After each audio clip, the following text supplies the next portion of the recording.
बोलो कृष्ण भगवान की जय। तो आज की वीडियो में जानेंगे कार्तिक मास के पहले प्रदोष व्रत की शुभ तिथि, शुभ मुहूर्त, पूजा विधि व व्रत कथा। तो वीडियो के लास्ट तक बने रहें। धन्यवाद। कार्तिक मास हिंदू धर्म में एक पवित्र महीना माना जाता है। इस महीने में कई तरह के व्रत और त्योहार मनाए जाते हैं।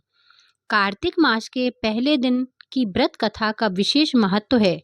यह कथा हमें धर्म और कर्म के मार्ग पर चलने की प्रेरणा देती है।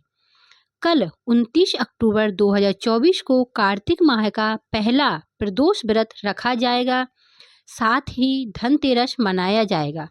दृक पंचांग के अनुसार कार्तिक माह कृष्ण पक्ष की त्रयोदशी तिथि की शुरुआत 29 अक्टूबर 2024 को सुबह 10:31 पर होगी और अगले दिन 30 अक्टूबर 2024 को दोपहर 1:15 पर समाप्ति होगी। इसलिए प्रदोष काल पूजा मुहूर्त को ध्यान में रखकर 29 अक्टूबर 2024 को प्रदोष व्रत रखा जाएगा।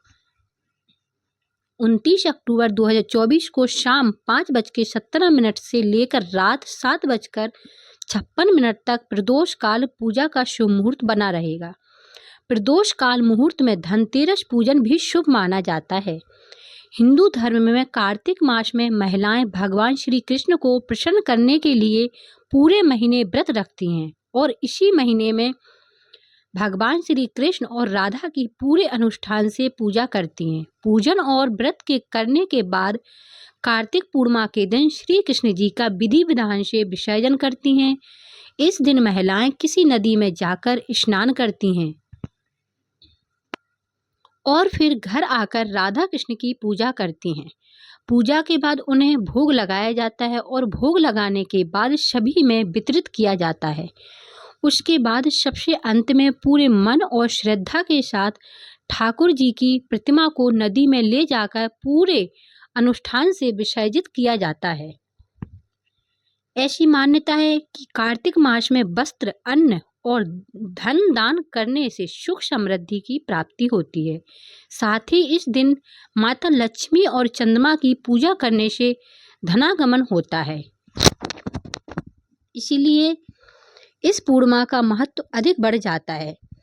इस दिन अक्षत और तिल का दान करना शुभ माना गया है। कार्तिक मास में भगवान कृष्ण की कथा सुनना बहुत ही शुभ माना जाता है। इसीलिए कार्तिक मास के पहले दिन ये व्रत कथा भी जरूर सुनें। पौराणिक कथा के अनुसार नारद श्री कृष्ण से मंत्रणा करके चले गए।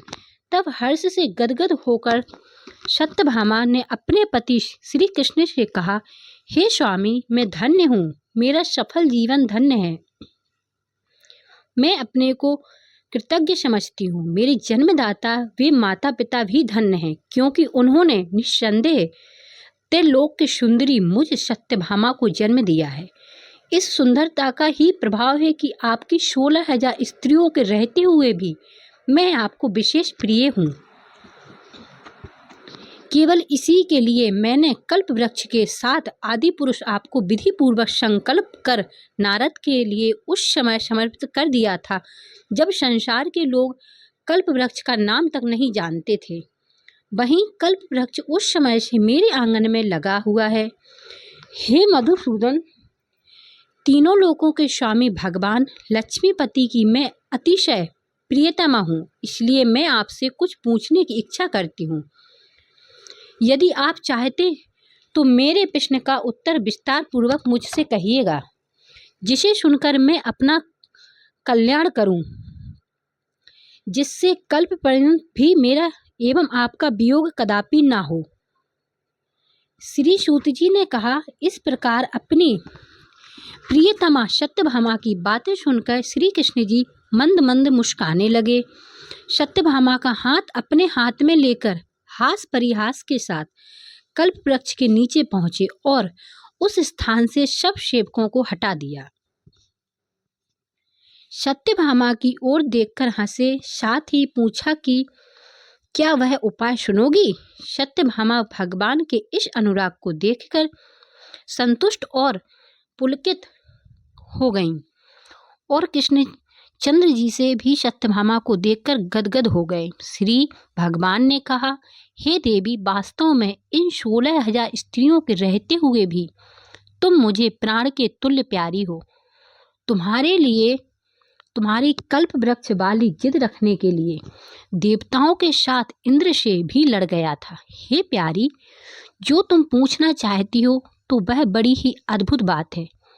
तुम्हें मैं जो किसी को न देने वाली बहुमूल्य वस्तु को भी दे देता हूँ, न करने वाला काम भी करता हूँ, न छिपाने वाली बात भी कह देता हूँ, तो फिर मुझसे पूछने की आवश्यकता ही क्यों थी? तुम्हारे मन में जो प्रश्न हो पूछो, मैं कहूँगा। सत्यभामा ने कहा, हे नाथ, मैंने पूर्व जन्म में कौन सा दान, व्रत अथवा तपस्या की थी जिसके प्रभाव से मैं संसार में पैदा होकर भी संसार की बाधाओं से मुक्त हूँ और आपकी अर्धांगिनी हूँ। सर्वदा गरुड़ पर सवार करती हूँ। आपके साथ इंद्रादिक देवताओं के यहाँ आपके जाने पर आपके साथ मैं भी जाती हूँ।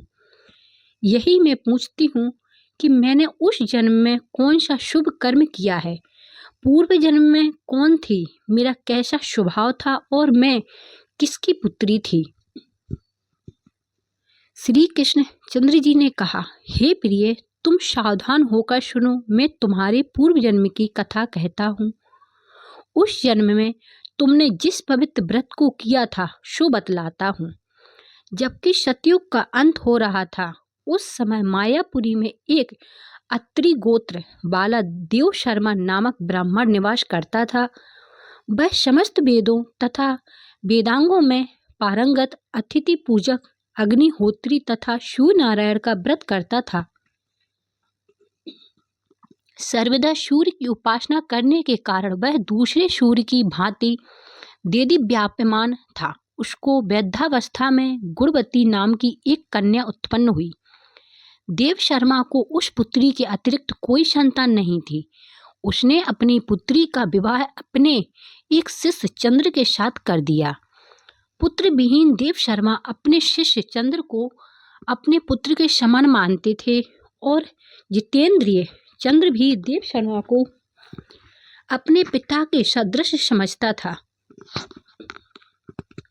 एक दिन चंद्र और देव शर्मा दोनों कुश और समिधा लाने के लिए वन में गए थे और इधर उधर घूमते घूमते हिमालय के समीप एक उपवन में पहुंच गए।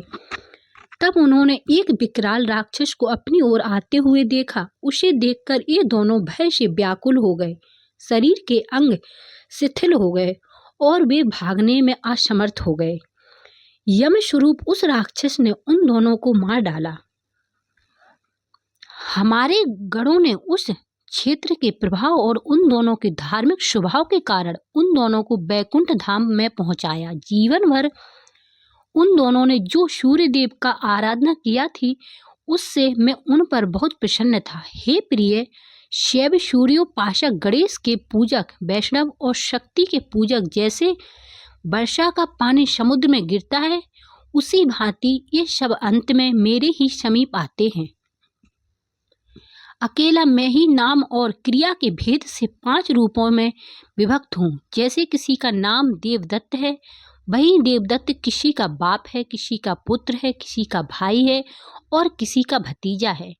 लेकिन वास्तव में यह देवदत्त एक ही है। अस्तु सूर्य के समान तेजस्वी वे दोनों मेरे बैकुंठ में आकर रहने लगे। विमान पर यात्रा करते थे, उनका मेरे समान रूप था। वे मेरे ही समीप रहते थे और उनके शरीर में दिव्य चंदन लगा रहता था।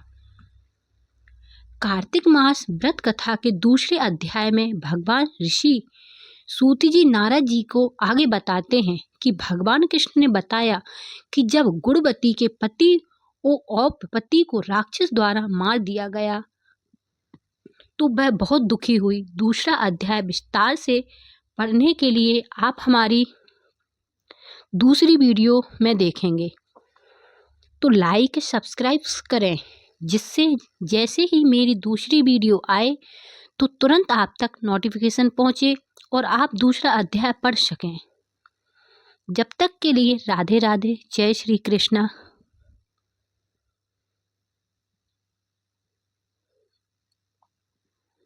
राधे राधे।